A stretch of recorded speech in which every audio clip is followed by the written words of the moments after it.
Hello दोस्तों, स्वागत है आपका एक बार फिर से हमारे इस नए वीडियो में, जिसमें एक नई श्रृंखला की शुरुआत हम करेंगे। सामाजिक विज्ञान की कक्षा 10 क्लास 10th का सामाजिक विज्ञान हम लोग शुरू करेंगे। और आपको जैसा कि पता होगा, यहाँ पे सामाजिक विज्ञान में मुख्यतः 4 भाग होते हैं, जो कि आपको कक्षा 10 में सभी चारों पार्ट पढ़ने भी हैं। ठीक है। एक पहला भाग एक तरह से अगर देखा जाए तो एक इतिहास होता है, दूसरा भूगोल, एक अर्थशास्त्र और एक हो जाता है राजनीति विज्ञान। ठीक है। अंग्रेजी में इनका नाम क्या हो जाएगा? हिस्ट्री, जियोग्राफी और यहाँ पे इकोनॉमिक्स, और यह हो जाएगा पॉलिटिकल साइंस। ठीक है। तो आपकी किताबों के नाम जो दिए गए हैं सोशल साइंस में, इन्हीं को 4 नए नाम दिए गए हैं। तो देखिए क्या नाम है। इतिहास का जो नाम है वह है समकालीन भारत व विश्व, सेकेंड पार्ट। फर्स्ट पार्ट इतिहास का जो होगा समकालीन भारत व विश्व, वह फर्स्ट पार्ट जो है वह कक्षा 9 में पढ़ना था। तो भूगोल समकालीन भारत नाम दिया है, समकालीन भारत सेकेंड पार्ट, यानी फर्स्ट पार्ट क्लास 9th में। अर्थशास्त्र आर्थिक विकास की समझ, इसका यही पहला यह है, एक पार्ट में है। ठीक है। तो 9th में अलग हो जाता है। राजनीति विज्ञान लोकतांत्रिक राजनीति सेकेंड पार्ट, यानी फर्स्ट पार्ट इसका कहाँ पढ़ना है? फर्स्ट पार्ट जो होगा आपको 9th में पढ़ना था। तो देखिए यहाँ पे, तो यहाँ पे हमारे पास है इतिहास, भूगोल, अर्थशास्त्र और राजनीति शास्त्र। तो हम कोई भी लेकर एक शुरू कर सकते हैं। तो यहाँ पे मैं जो लेकर शुरू करने वाला हूं वह है अर्थशास्त्र। ठीक है। तो सबसे पहले हम लोग अर्थशास्त्र और अर्थव्यवस्था में अंतर जानेंगे। ज्यादातर हम पढ़ते हैं अर्थव्यवस्था, हम लोग अर्थशास्त्र कम पढ़ते हैं, अर्थव्यवस्था ज्यादा पढ़ते हैं। तो अर्थशास्त्र और अर्थव्यवस्था में क्या अंतर है इसको हम समझेंगे। सबसे पहले आप लोग यह चार्ट बना लीजिए, जो आपको क्लास 10th में सामाजिक विज्ञान को देखकर इसी के आधार पर पढ़ना है, और हम शुरुआत करेंगे यहां से। ठीक है। तो बनाइए इसे। तो आइए अब समझते हैं अर्थव्यवस्था और अर्थशास्त्र के अंतर को, अर्थव्यवस्था और अर्थशास्त्र के अंतर को। तो देखिएगा, जो इकोनॉमी है, अर्थशास्त्र को इकोनॉमिक्स बोलते हैं और अर्थव्यवस्था को इकोनॉमी बोलते हैं। तो इकोनॉमी पहले देखिए, इकोनॉमी क्या है? तो अर्थव्यवस्था से जो तात्पर्य है आपका, वह किसी देश या समाज में उत्पादन, वितरण एवं उपभोग की प्रणाली से है। उत्पादन प्रोडक्शन, वितरण डिस्ट्रीब्यूशन, उपभोग कंजम्पशन। ठीक है। तो यह 3 चीजें जो आती हैं, इनका अध्ययन हम करते हैं अर्थव्यवस्था में। ठीक है। तो अर्थव्यवस्था के 3 क्षेत्रक होते हैं। अर्थव्यवस्था में इन्हीं 3 का अध्ययन मुख्यतः किया जाता है। प्राथमिक क्षेत्रक, द्वितीयक क्षेत्रक और तृतीयक क्षेत्रक। हम लोग आगे पढ़ते रहेंगे तो यह सभी शब्द आते रहेंगे तो समझते रहेंगे। प्राथमिक क्षेत्रक ज्यादातर संबंध होता है कृषि से, पशुपालन से और खनन से होता है। द्वितीयक क्षेत्रक का संबंध होता है उद्योग से, उद्योगों से, जिसमें सामानों का, यहाँ से सामान आती है, यहाँ पर प्रसंस्करण होता है। प्रसंस्करण का अर्थ आप समझ सकते हैं, जैसे टमाटर का सॉस बना दिया जाता है तो वह संरक्षित हो जाता है, कई दिनों तक खराब नहीं होता। अगर वैसे ही रख दिया जाए तो टमाटर 2-3 दिन में क्या हो जाता है? सड़ जाता है। ठीक है। तो यहाँ पे जो टमाटर को सॉस बनाकर संरक्षित किया गया है, वह कहाँ पर काम हुआ? उद्योग में। और इस प्रकार का जो कार्य हुआ है, यानी टमाटर को संरक्षित करने का, ठीक है, उसे कहते हैं प्रसंस्करण। क्या कहते हैं? प्रसंस्करण कहते हैं। इसी प्रकार अगर आगे देखें तो तृतीयक क्षेत्रक है, जिसमें सेवाएं शामिल हैं। ठीक है। सेवाओं में जैसे आ जाता है शिक्षा है, स्वास्थ्य है, ठीक है, और पानी है, आपको मिल रहा है, पानी सही से उपलब्ध हो रहा है, साफ पानी है। उसके बाद बिजली टाइम से आ रही है। तो यह सभी क्या है? सेवाएं हैं। बैंकिंग सेवाएं हैं। ठीक है। परिवहन क्या है? सेवाएं हैं। तो इस तरह से हम देखेंगे अर्थव्यवस्था में इन्हीं सभी का अध्ययन किया जाएगा। ठीक। इसके बाद हम जो अर्थशास्त्र में अध्ययन करते हैं वह क्या है? तो अर्थशास्त्र क्या है? तो अर्थव्यवस्था के जो नियम है, सिद्धांत है, जिस विषय में हम अध्ययन करते हैं या जिस विज्ञान में अध्ययन करते हैं उसे क्या कहते हैं? अर्थशास्त्र कहते हैं। तो अर्थव्यवस्था के नियमों व सिद्धांतों का अध्ययन जिस विषय या विज्ञान में किया जाता है उसे अर्थशास्त्र कहते हैं। ठीक है। इस प्रकार आप जो नियम और सिद्धांत पढ़ेंगे, जैसे एक नियम है मांग और पूर्ति का नियम। एग्जाम्पल के रूप में अर्थशास्त्र में एक नियम का हम लोग अध्ययन करेंगे, जो कि करना नहीं है लेकिन जान लेते हैं। अंग्रेजी में कहते हैं demand and supply, demand and supply. ठीक है। तो यहां पर इसे कहते हैं हिंदी में मांग व पूर्ति का नियम।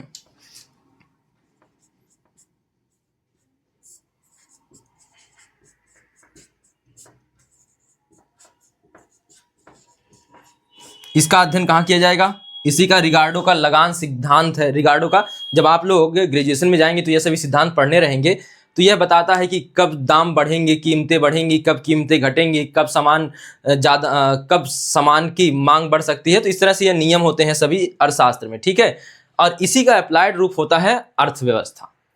इसी का अप्लाइड, यानी कि इसका यहाँ पे नियम रहेगा और यह समाज में जो अप्लाई हो गया वह हो जाता है अर्थव्यवस्था। ठीक है, तो आप इस चार्ट को पूरी तरह से उतार लीजिए, इस परिभाषाओं को दोनों। ठीक है, परिभाषाएं नहीं है, यह अर्थ हैं, तो इस अर्थ को ऐसे ही उतारें, इसका कोई आपको जानने की आवश्यकता नहीं थी, फिलहाल शुरू किए हैं तो यह जानना आवश्यक हो जाता है। ठीक है, उतारिए, फिर हम समझते हैं जो आपको पढ़ना है अर्थव्यवस्था का पहला चैप्टर, जो कि है क्या, आर्थिक विकास। आपको किताब जो है, आपकी किताब है आर्थिक विकास की समझ, उसमें एक शब्द है विकास, और विकास है, और उस विकास शब्द को हम समझेंगे कि इसका अर्थ क्या होता है, और उसका संबंध समझेंगे किससे, ग्रोथ से क्या है, यानी विकास का संबंध जो है, एक शब्द आएगा आपको समृद्धि, समृद्धि या फिर कहेंगे वृद्धि। तो वृद्धि और विकास में क्या अंतर है, इसको भी जानेंगे। सबसे पहले इसको उतारिए। तो आइए अब देखते हैं अर्थशास्त्र जो हमारा है, यानी अर्थ, यहाँ पे अर्थशास्त्र के अंतर्गत जो हमें चैप्टर पढ़ना है वह है विकास, विकास। ठीक है, और सबसे पहले जो किताब का नाम है वह आप लोग जान गए हैं, क्या है, आर्थिक विकास की समझ, और उसका पहला चैप्टर हो जाएगा क्या, विकास। तो यहां पे आपका है आर्थिक, किताब का नाम है आर्थिक विकास की समझ। ठीक, इसके अंतर्गत आपका पहला चैप्टर जो मिलेगा, अध्याय फर्स्ट,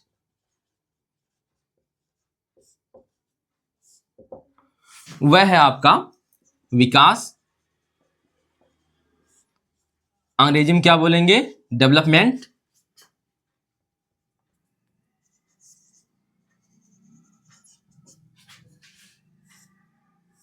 देखिए, डेवलपमेंट, अगर हम बात करें विकास की, तो हम सबसे पहले, इससे पहले एक चीज शब्द जान लेते हैं कि वृद्धि क्या होती है।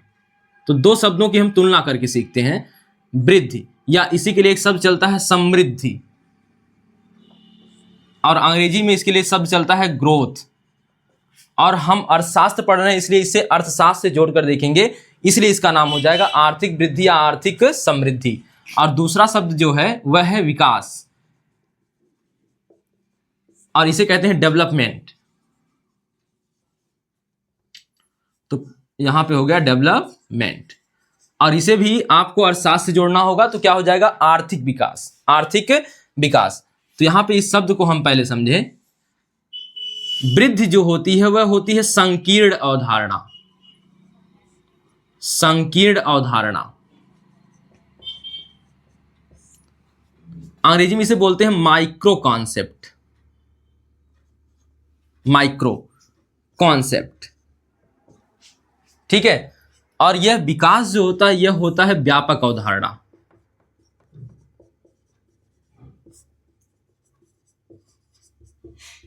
व्यापक अवधारणा, यानी इसे बोलते हैं मैक्रो कॉन्सेप्ट्स। ठीक है, तो यहां देखिए व्यापक और संकीर्ण से मतलब क्या है, संकीर्ण मतलब छोटी छोटी बात जब करेंगे तो संकीर्ण हो जाएगी, बड़ी बात जब करेंगे तो क्या हो जाएगी, विकास। ठीक है, यानी कि वृद्धि जो है एक आयामी है। यदि किसी देश की जीडीपी बढ़ रही है, यानी जीडीपी शब्द अभी समझाएंगे, सबसे पहले जानिए किसी देश की ना आय बढ़ रही है। जैसे आज 10 रुपया कोई देश कमा रहा था, देश तो 10 रुपया नहीं कमाएगा मान लेते हैं, और कल को 20 कमाने लगे, तो उसके जो आय में हो गई, क्या हो गई, वृद्धि हो गई। ठीक है, आय में वृद्धि हो गई, लेकिन स्वास्थ्य सुविधाएं नहीं बढ़िया हुई हैं, ना ही वहां पर शिक्षा व्यवस्था अच्छी हुई है। ठीक है, लोगों की मृत्यु दर बहुत ज़्यादा है। ठीक है, बीमारी से लोग बहुत ज़्यादा मर रहे हैं।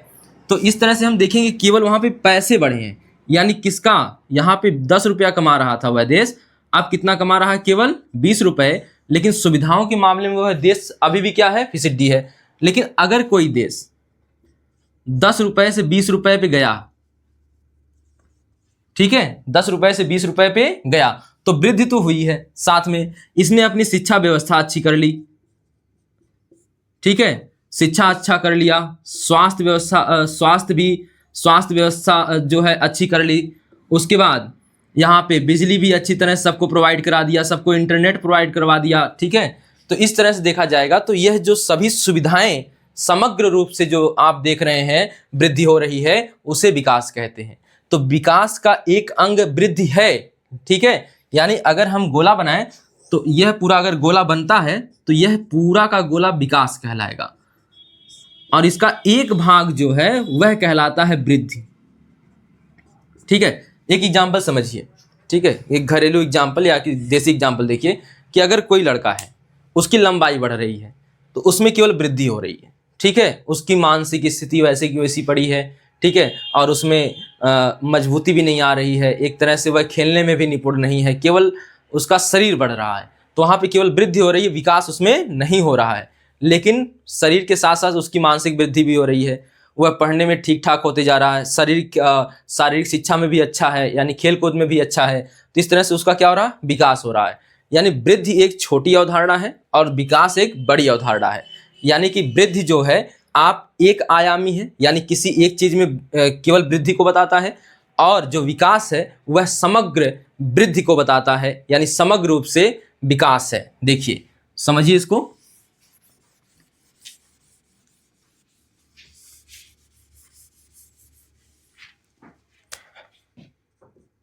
तो अगर हम यहीं पे बात करें आर्थिक समृद्धि की,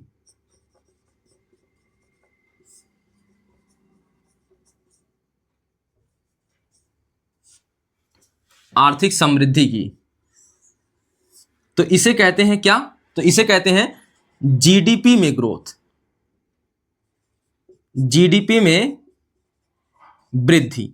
अब जीडीपी क्या है यह शब्द भी समझ लीजिए, एक इसको बाद में समझाऊंगा, लेकिन फिर भी यहां देख लीजिए जीडीपी क्या है। जीडीपी का फुल फॉर्म होता है grass domestic product, grass domestic product. ठीक है, यानी सकल घरेलू उत्पाद, सकल घरेलू उत्पाद इसका अर्थ है। तो यानी किसी देश की सीमा के अंदर, किसी देश के अंदर एक साल में, और कौन से साल में, वित्तीय वर्ष में। ठीक है, वित्तीय वर्ष, जिसमें आप जानते हैं कि बजट का जो लेखा जोखा आता है वित्तीय वर्ष के लिए आता है। तो वित्तीय वर्ष में जितनी वस्तु एवं सेवाओं का, वस्तु प्लस सेवाओं का उत्पादन होता है, उसका मौद्रिक मूल्य, यानी अगर उसका मूल्य जोड़ लिया जाए, रुपया जोड़ लिया जाए सब, तो जो आता है निकलकर उसे ही जीडीपी कहते हैं। उसे ही क्या कहते हैं, जीडीपी।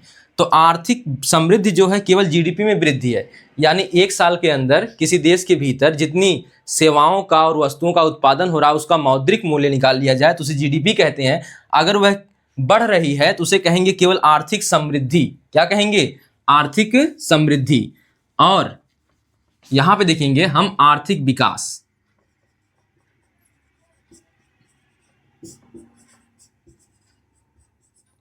आर्थिक विकास, इकोनॉमिक डेवलपमेंट, यह क्या है, तो जीडीपी के साथ साथ, देखिए जीडीपी में विकास, जीडीपी में वृद्धि होनी चाहिए, जीडीपी के साथ साथ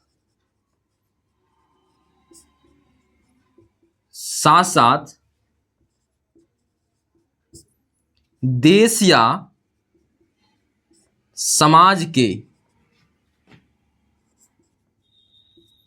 समस्त क्षेत्र का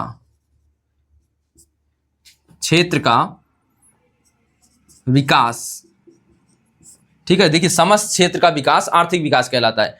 जीडीपी के साथ साथ देश या समाज के समस्त क्षेत्र का विकास ही आर्थिक विकास कहलाता है। यानी आपको केवल जीडीपी नहीं बढ़ानी है, यानी आपको देश की कमाई नहीं बढ़ानी है। ठीक है, यहां पे आपको स्वास्थ्य सुविधाएं ठीक करनी है, और फिर शिक्षा व्यवस्था सही करनी है। ठीक है, सभी को बिजली मुहैया करानी है, सभी के लिए पानी की व्यवस्थाएं अच्छी करानी है। तो इस तरह से अगर हम देखेंगे तब यह कहलाएगा आर्थिक विकास। ठीक है, अगर जीडीपी अगर आपको नहीं समझ में आया तो इस तरह से देख लीजिए, कोई व्यक्ति है, एक मान लेते हैं यह घर है, यहां पे कुछ लोग रहते हैं, मान लेते हैं 3 लोग रहते हैं। ठीक है, अब यह कमाता है 10 रुपए, यह 20 रुपए कमाता है, यह 30 रुपए कमाता है, और कई प्रकार के कामों से कमाते हैं। एक खेती करके कमा रहा है मान लेते हैं, एक किसी कंपनी में काम करके कमा रहा है, अपने ही घर में कुछ काम करके कमा रहा है, और तीसरा मान लेते हैं पढ़ा कर कमा रहा है। तो यहाँ पे देखिए, तो 10, 20, 30 जोड़ेंगे तो कितना आएगा, 60। यानी इस पूरे घर की जीडीपी कितनी है, 60 रुपए। इसी प्रकार देश के लिए सब देखेंगे तो संपूर्ण देश के लिए जो जीडीपी आएगी, यानी कि एक साल के अंदर, यह जीडीपी हमेशा वित्तीय वर्ष के लिए आती है, ठीक है।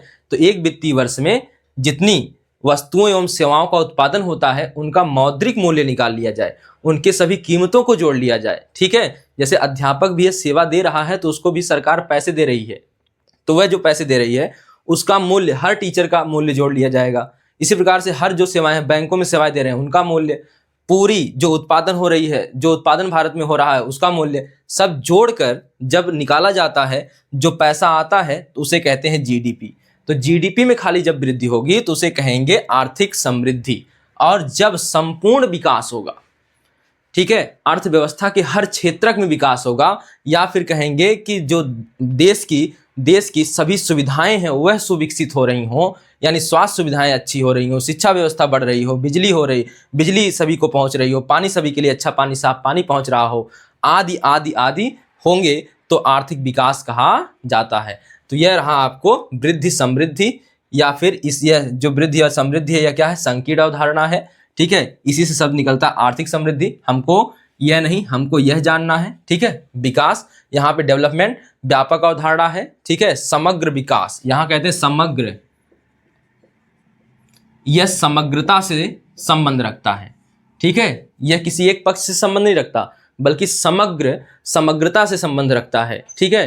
अब यहाँ पे देखेंगे तो हमें विकास से भी ज्यादा जानना था क्या, आर्थिक विकास। और यहाँ पे जीडीपी के साथ साथ देश या समाज के समस्त क्षेत्र का विकास ही क्या कहलाता है, आर्थिक विकास कहलाता है।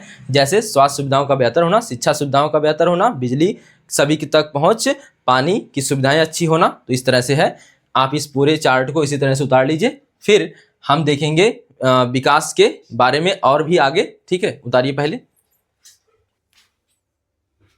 तो आपने इसे उतार लिया होगा, ठीक है। तो इसमें देखिएगा हमें मेन रूप से जो पढ़ना है वह है आर्थिक विकास। क्या पढ़ना है, आर्थिक विकास, ठीक है। इस वीडियो में अब हम आगे बढ़ने से बेहतर है कि अगले वीडियो में हम इस चैप्टर की शुरुआत इसी ढंग से करें और आर्थिक विकास को हम लोग समझना चालू करेंगे, ठीक है। तो यहाँ पे एक शब्द में हम जान लेते हैं आर्थिक विकास क्या है। तो आर्थिक विकास केवल जीडीपी में वृद्धि नहीं है, जीडीपी में वृद्धि के साथ साथ, जीडीपी में वृद्धि के साथ साथ सभी के जीवन स्तर में सुधार है, सभी के जीवन स्तर में सुधार को हम कहते हैं आर्थिक विकास। यानी जितने भी लोग किसी देश में रह रहे हों उनका आर्थिक विकास हो, ठीक है, उनका आर्थिक विकास हो, इसका तात्पर्य है कि उनके जीवन स्तर में क्या हो, सुधार हो। तो इस प्रकार से हम अगले वीडियो से शुरू करेंगे आर्थिक विकास को समझना, और पहला चैप्टर वहीं से शुरू होगा। तो इस वीडियो में इतना ही बेसिक कॉन्सेप्ट को लेकर, फिर अगले वीडियो में मैं हाजिर होता हूं, आगे फिर देखते हैं।